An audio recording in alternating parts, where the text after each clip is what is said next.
Good morning, everyone. We are going to start our unit on ancient Greece today. So from today's, or actually yesterday's, because I think it posted yesterday's, Google Classroom, there were two sets of notes for you to print out. This first one that says Ancient Greece Review Part 1, and then this one that says the Geography of Greece. And we're going to be going through an introduction to ancient Greece today and the geography of Greece today. So one great thing about this is that you can pause our video at any time so that you can catch up on notes. And I'm closing these out and getting our PowerPoint, our Google Slides ready. You can pause at any time so that you can catch up on notes or anything else you need to. All right, so I'm going to get our Google Slides up and ready. So we're going to start with the early civilizations of ancient Greece, and we're actually going to talk about those civilizations tomorrow. Today we're just going to focus on background information on Greece and what the geography was like. And remember, geography is our first section in our GRAPES acronym. So I want you to take a look at this picture. What does the picture, what can you observe about this picture, and what does it tell you about modern Greece? And I want you to take a second, pause the video, take a minute and look at the landscape. Take a look at what they're surrounded with. Look at the land itself. Okay, welcome back. So a couple observations you should have made is that the land here is a lot of dirt, a lot of rock. If you look up here, there's not a lot of vegetation, and vegetation would be like grass and trees and bushes. Okay, and we see some bushes along here, but because we don't see a lot of vegetation, that can tell us that this is not good farming ground. So farming would be very difficult in this area. We also notice that we've got a large bay of water, and there's a lot of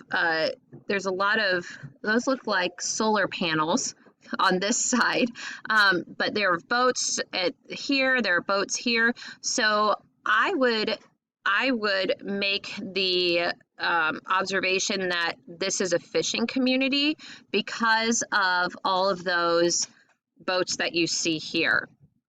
Okay, so let's move on. So this is the city of Lindos on the island of Rhodes, Greece.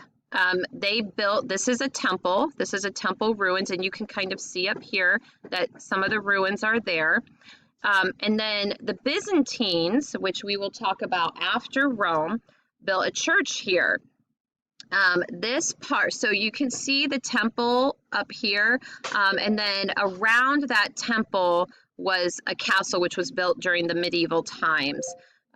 So they kind of built on top of and around structures as time went on. And we're going to actually skip this slide. So here's where you're going to start taking some notes. So make sure you're following along on your notes page. So the classical age of Greece, there are different time periods in a civilization that might be called the classical age, the golden age, the dark age. We're going to kind of explain what those are. So the classical age of Greece began around 500 BC. And remember, BC is before Christ. It was described as glorious. Greeks reached a peak of human achievement, and we're going to talk about what those achievements were. They made accomplishments throughout the ancient world, and Greek culture made a lasting impact on government, philosophy, and the arts. Even today, there are many, many things in our own culture that come from Greek history or that come from Greek culture. All right, let's take a look at the geography of Greece. Anything you see underlined should be a blank in your notes. So that will kind of help you as you fill in. So taking a look at the picture of Greece, and this is kind of a landscape, some of the islands.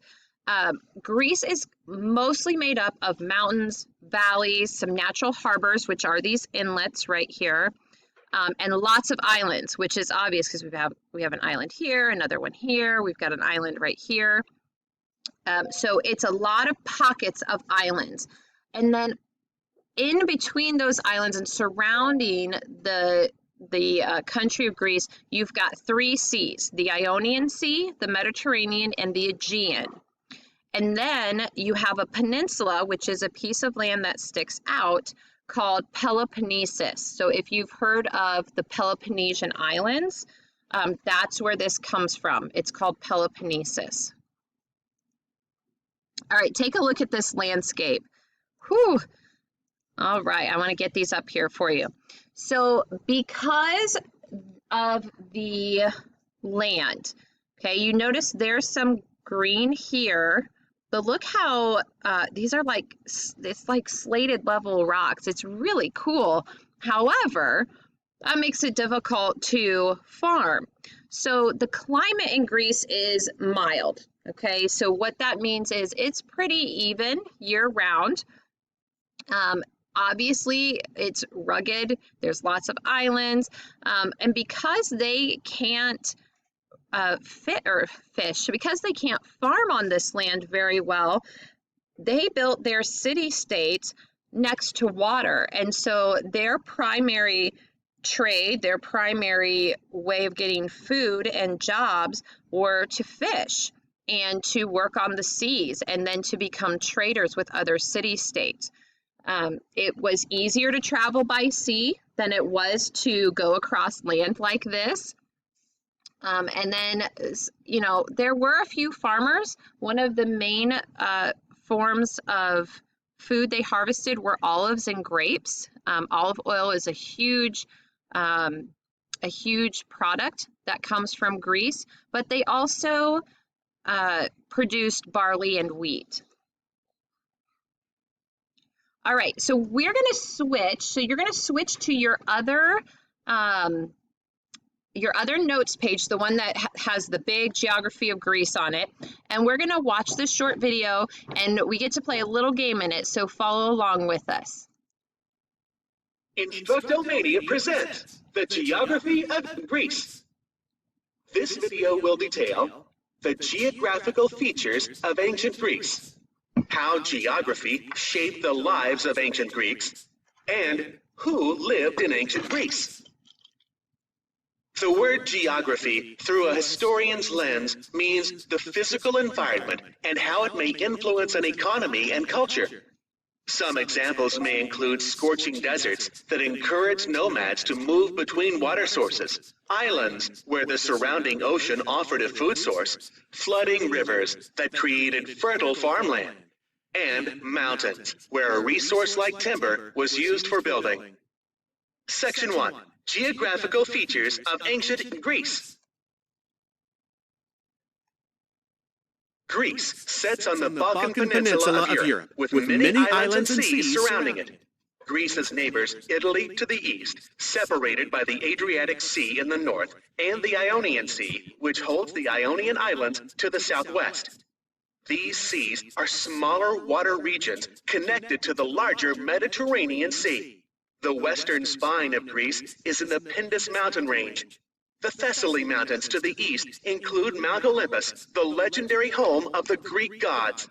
The ancient Greeks believed that there were many gods and goddesses who lived on Mount Olympus, protected by the golden clouds on top of Mount Olympus. During most of the year, the mountaintop was covered with snow and often shrouded in clouds. The sides of Mount Olympus were very steep and covered with thick forests of oak and beech trees, so nobody dared to climb it. The southern tip of Greece is a separate peninsula called Peloponnese, and this is where the city of Sparta sits. Just across an isthmus, or small strait of land, sits Sparta's rival city of Athens. Greece is bordered on the east by the Aegean Sea. In order for ancient merchants to travel to Asia, they had to travel either by sea or through the Balkan Mountains to the north. They would need to pass the Black Sea along the way to reach the Asian country of Turkey, a frequent trading destination. Test your knowledge. Let's play Get Your Goat. In this game, pretend you're a Greek shepherd and one of your goats escaped. Track the goat as it appears on a blank map of Greece. Once the music stops, you will use a map of Greece labeled with physical features to determine where the goat ended up. Other animals may appear on the map, so don't forget to keep your eyes on the goat.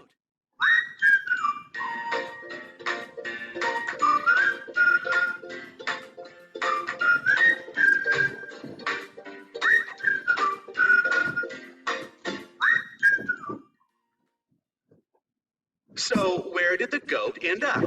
Was it in the city of Athens, the city of Sparta, or the Mediterranean Sea? That's right, it was the city of Sparta. Let's try it again. Remember to keep your eyes on the goat.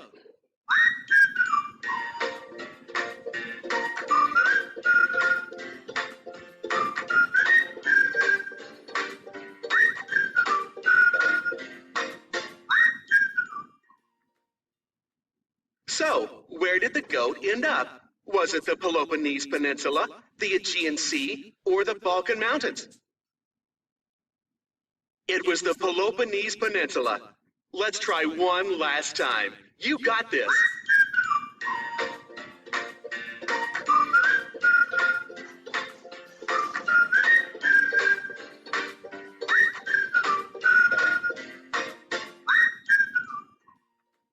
So where did the goat end up? Was it the Thessaly Mountains, Mount Olympus, or the Ionian Islands? Nice job! It was Mount Olympus. Fun food fact. Goat and lamb meat was common in the ancient Greek diet due to the animal's ability to thrive in rocky conditions. However, did you know that ancient Greeks refused to eat beans because they thought that legumes, including beans and peanuts, held the souls of the dead? How did geography shape the lives of the ancient Greeks? 12 mountain ranges cover Greece, making only about 20% of its land livable. The Greeks settled in rocky valleys and on steep coastlines. They grew crops that require minimal water, such as grapes, olives, barley, and wheat. Ancient Greeks raised goats, sheep, and pigs who could survive the dry, steep climate. The isolation of settlements between mountains made travel and communication difficult, leading to self-governed city-states such as Sparta and Athens. The seas surrounding Greece became increasingly important as they provided fish and other food, as well as trade routes and a way to communicate between communities. Airy robes and tunics, wide-brimmed hats, as well as sandals worn by Greeks helped them survive the hot, humid climate of Greece.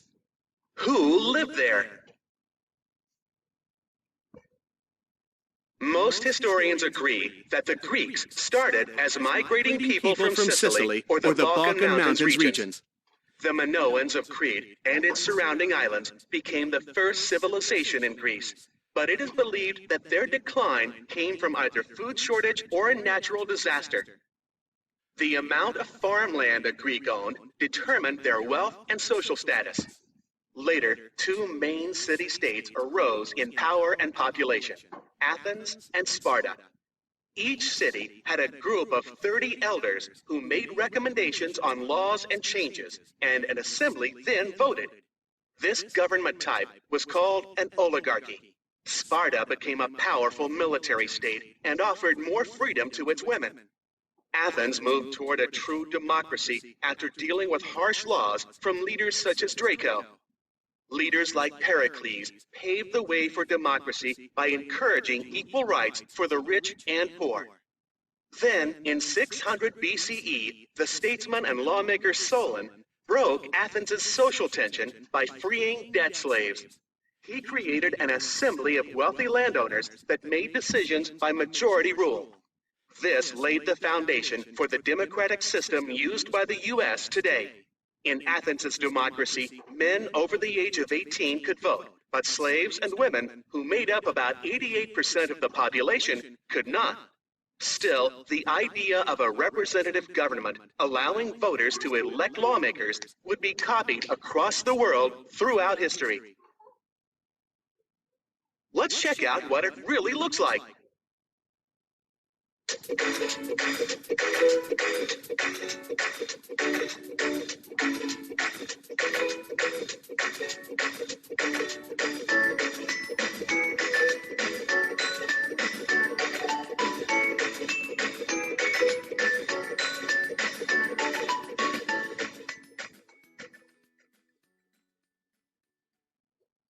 All right. So let's continue on and look at how the environment, how the geography affected the Greeks. So the isolation of settlements. So because there weren't a ton of bodies of land, okay, vast amounts of land, there's lots of little islands, they became very isolated and they self-governed in what was called city-states. Okay, and again, this is just a basic overview. So what we would call towns or cities, they called city-states. And what happened was because travel was difficult, because communication was difficult, right? They didn't have cell phones, they didn't have internet, they governed themselves. So they had one person in charge of each city-state instead of like a president in charge of the whole country.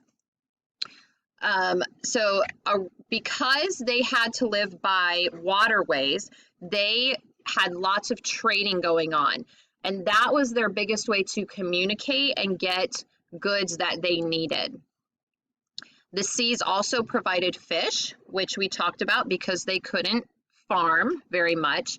And let's talk about clothing. So this is one of those things where you have to kind of step up and be really mature about. Because of their climate, they wore very lightweight robes, tunics, they wore sandals most of the time because of how hot it was and how humid it was, okay? So when you see pictures of Greeks, or we look at Greek statues, or we look at Greek art, you have to keep that in mind, that the clothes they wore, the activities they did were because of where they lived geographically and their climate. All right, we are going to stop there because the Minoans are our first civilization that we are going to talk about tomorrow. So that is it for your notes today, and I will see you tomorrow.